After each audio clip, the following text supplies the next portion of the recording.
ख़बर शेयर कई पिया छोर में रिपोर्ट एसआर सोडो जी।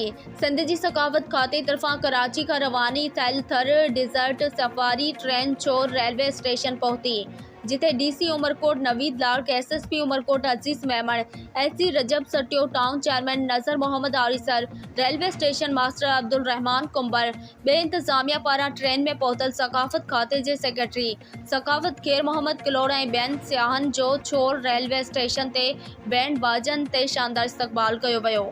उन मौके ते मीडिया से ॻाल्हाईंदे सेक्रेटरी सकाफत खेर मोहम्मद किलोड़ चयो त अॼु पहिरियों सकाफत खाते पारां थर जे सकाफत ऐं मागन के उजागर करण लाइ डिजर्ट सफारी ट्रेन कराची खां हलाई वई आहे।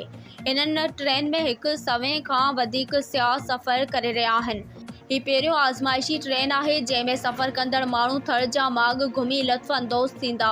थर जा माण्हू ज़हीन, प्यार, मोहब्बत कंदड़ ऐं मेहमान नवाज़ आहिनि। अॼोकी रात असीं ट्रेन में रहंदासूं। सुबुह सवेरे सियाहन के बॉर्डर जो इलाइक़ो घुमायो वेंदो। उन मौके ते सफारी ट्रेन में सफ़र कंदड़ नाले वारो आर्टिस्ट अयूब खोसो, प्रोफेसर ख़ालिद जतोई ऐं ॿियनि मीडिया सां ॻाल्हाईंदे चयो त सकाफत खातो जैस लहे जंहिं तारीख़ में पहिरियों भेरो डिजर्ट सफारी ट्रेन शुरू करे थर जा माग, मुक़ाम ऐं सकाफत के उजागर करण लाइ अवाम के घुमण जो मौक़ो फ़राहम कयो, जेको हिकु सुठो अमल आहे। डिजर्ट सफारी ट्रेन में पहुतल टूरिस्ट छोर रेलवे स्टेशन का सख्त सिक्योरिटी सां गॾु बाई रोड थर जे इलाइक़े पर्ची में पाक आर्मी जी ठहियल पैकिंग पॉइंट घुमण लाइ रवाना थी विया।